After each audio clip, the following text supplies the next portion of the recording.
जाए। तो आइए शुरू करते हैं। मैं लोकेश राय स्वागत करता हूं आपका संघर्ष टेक्निकल चैनल में। यहां हमारा मकसद सिर्फ इतना है कि भारत के हर नागरिक तक फाइनेंशियल नॉलेज बिल्कुल फ्री पहुंचे। हम कोई शेयर खरीदने बेचने की सलाह नहीं देते। जो भी बताते हैं वह केवल शैक्षिक उद्देश्य के लिए होता है और सेबी के नियमों के अंतर्गत पूरी तरह से सही है। हम लोगों को इस विश्वास के साथ गाइड करते हैं कि सही ज्ञान मिल जाए तो आम आदमी भी असंभव को संभव बना सकता है। अब आइए सुनते हैं एक कहानी। यह कहानी है दो दोस्तों की, दो जिगरी दोस्त। पहला दोस्त शेषनाथ, दूसरा दोस्त धर्मेंद्र, जिसे लोग प्यार से बुलाते थे डीके सिंह। दोनों बचपन से साथ पढ़े, साथ हंसे, साथ रोए और बाद में साथ साथ एक ही इंडस्ट्री जेबीएम कंपनी में नौकरी भी करने लगे। लेकिन दोनों का काम अलग अलग था। शेषनाथ एक क्वालिटी इंस्पेक्टर था। उसके हाथों से कोई भी गलत प्रोडक्ट फैक्ट्री से बाहर नहीं जाता। वह मेहनती, ईमानदार, लेकिन दिल से थोड़ा सपने देखने वाला इंसान था। वहीं डीके सिंह था थोड़े अलग स्वभाव का। वह ऑफिशियल काम करता था, काफी रिस्पॉन्सिबल, थोड़ा रिस्क से डरने वाला, और उसका मानना था कि पैसे को सीधा बैंक के फिक्स डिपॉजिट में रखना ही सबसे सेफ तरीका है। शेषनाथ का नजरिया अलग था। वह कहता था, डीके, पैसा सिर्फ बचाने के लिए नहीं होता, उसे बढ़ाना भी चाहिए, और बढ़ाने का सबसे बड़ा तरीका है लॉन्ग टर्म इन्वेस्टमेंट। लेकिन डीके सिंह तुरंत जवाब देता, ना भाई, रिस्क लेना सही नहीं है। बैंक एफडी ही सही है। वहां कम रिटर्न मिलेगा लेकिन सुकून तो मिलेगा। अब आपके सामने यह संघर्ष है। एक तरफ डर, दूसरी तरफ उम्मीद। एक तरफ आज का आराम, दूसरी तरफ कल का उज्जवल भविष्य। शेषनाथ ने हर महीने 5,000 रुपये मंथली एसआईपी करना शुरू किया और डीके सिंह वही 5,000 रुपये हर महीने जाकर बैंक की एफडी में डाल देता। शुरुआत के सालों में फर्क बहुत छोटा दिखा।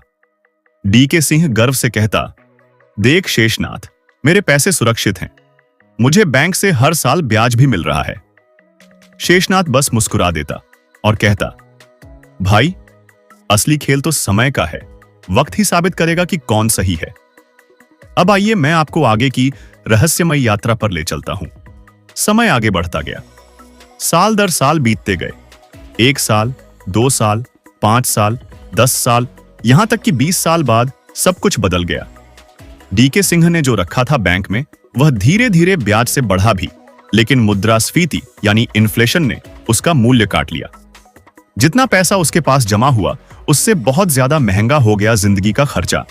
लेकिन उधर शेषनाथ, जिसने उसी समय 5,000 रुपये महीने की एसआईपी की थी, अब उसके छोटे छोटे बीज एक बड़े पीपल के पेड़ की तरह विशाल हो चुके थे। यह वही पल था जब जीवन ने खुद उन्हें एक आईना दिखाया। अब एक दृश्य की कल्पना कीजिए। 20 साल बाद दोनों दोस्त बैठे हैं अपने पुराने गांव के पोखरे किनारे। सांझ का समय है, सूरज ढल रहा है, हल्की हवा बह रही है। डीके सिंह के चेहरे पर झुर्रियां हैं और आंखों में चिंता। वह उदास होकर कहता है, शेषनाथ, मैं थक गया हूं रोज रोज पैसों की टेंशन झेलते हुए। जितना भी सेविंग किया, सब महंगाई ने खा लिया। मेरे बेटे की पढ़ाई, बेटी की शादी, सब में पैसा कम पड़ रहा है। शेषनाथ की आंखों में भी आंसू हैं, लेकिन वह गर्व से भरे हैं। वह कहता है, भाई, मैंने तेरे साथ ही शुरुआत की थी, तुझे याद है?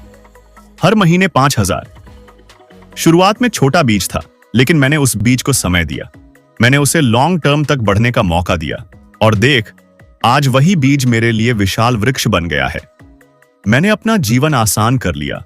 बच्चों की पढ़ाई, घर, गाड़ी सब आराम से निकाल पाया। डीके सिंह के हाथ कांप जाते हैं, उसकी आंखें नम हो जाती हैं। वह कहता है, काश मैं तेरी बात मान लिया होता। काश मैं रिस्क से डरता नहीं। यह शब्द बोलते बोलते उसकी आत्मा कांप जाती है। उसे लगता है जैसे जीवन की सबसे बड़ी गलती उसने कर दी है। यहां से कहानी भावुक हो जाती है। लेकिन दोस्तों, यही सच है। लॉन्ग टर्म इन्वेस्टमेंट सिर्फ पैसा बनाने का साधन नहीं है, यह इंसान को जीवन जीने की आजादी देता है। और यही मैसेज हम संघर्ष टेक्निकल चैनल के जरिए पूरे हिंदुस्तान तक पहुंचाना चाहते हैं। वह ज्ञान जो बड़े बड़े इंस्टीट्यूट लाखों रुपए लेकर भी नहीं बताते, हम यहां मुफ्त में बताने का प्रयास कर रहे हैं। इस कहानी का रहस्य यह है कि सिर्फ वही जीतता है जो समय पर सही फैसला ले, जो सपने देखने की हिम्मत करता है, जो रिस्क को दुश्मन मानकर भागता नहीं बल्कि समझदारी से उसे मैनेज करता है। याद रखिए, हमारे वीडियो में हम कोई भी स्टॉक खरीदने बेचने की सलाह नहीं देते। हम सिर्फ एक रास्ता दिखाते हैं, सीखने का, समझने का और आगे बढ़ने का। और यह सब सेबी के नियमों के हिसाब से ही सिखाते हैं। अब यह तो कहानी का एक हिस्सा था, लेकिन जिंदगी की असली कहानी और भी लंबी है। सोचिए, अगर शेषनाथ 5,000 नहीं बल्कि 10,000 रुपये महीने डालता। सोचिए, अगर उसने शुरुआत 5 साल बाद की जगह 5 साल पहले ही कर दी होती। सोचिए, अगर डीके सिंह ने बीच में हिम्मत करके थोड़ा भी निवेश कर लिया होता। यही सवाल हमारे जीवन को रहस्यमयी और समझने योग्य बनाते हैं, और इन्हीं सवालों के जवाब मिलते हैं जब हम वित्तीय ज्ञान प्राप्त करते हैं। दोस्तों, आज आप यह कहानी सुन रहे हैं तो बस भूलिए मत, यह सिर्फ शेषनाथ और डीके सिंह की कहानी नहीं है, यह हमारी और आपकी भी कहानी है। हम सभी के सामने रोज यही चुनाव आता है। क्या हम आज थोड़ा रिस्क लेकर कल की खुशियां बनाएंगे, या हम आज सुरक्षित रहकर कल की समस्याएं अपने सिर ला देंगे? अब मैं आपको एक और गरीब इंसान की भी कहानी सुनाता हूं। वह था राजू। राजू एक छोटे गांव का इंसान था। पिता खेतीहर मजदूर, मां घर में बीमार। राजू के पास न तो अच्छे कपड़े थे, न ही समय पर 2 वक्त की रोटी। बचपन में वह मोहल्ले के अमीर बच्चों को देखकर सोचता, काश मेरे पास भी कभी एक अच्छा बैग होता। लेकिन राजू ने एक चीज पक्की ठानी, वह सीखेगा, वह समझेगा और वह अपनी अगली पीढ़ी को कष्ट नहीं देगा। उसने संघर्ष करते करते कॉलेज किया। छोटी नौकरी मिली, वेतन पूरा नहीं होता था, लेकिन उसने ठाना कि चाहे जैसे भी हो, महीने का 500 रुपया बचाकर रखेगा और उसे निवेश करेगा। लोग हंसते थे उस पर, कहते 500 रुपये भी कोई इन्वेस्टमेंट होता है। लेकिन राजू जानता था, बीज छोटा हो सकता है, लेकिन अगर समय और धैर्य मिले तो वही बीज आकाश छूने वाले पेड़ में बदल जाता है। साल गुजरते गए और राजू धीरे धीरे अपने निवेश से इतना आगे बढ़ गया कि जब गांव वालों ने जाना तो सबको यकीन ही नहीं हुआ।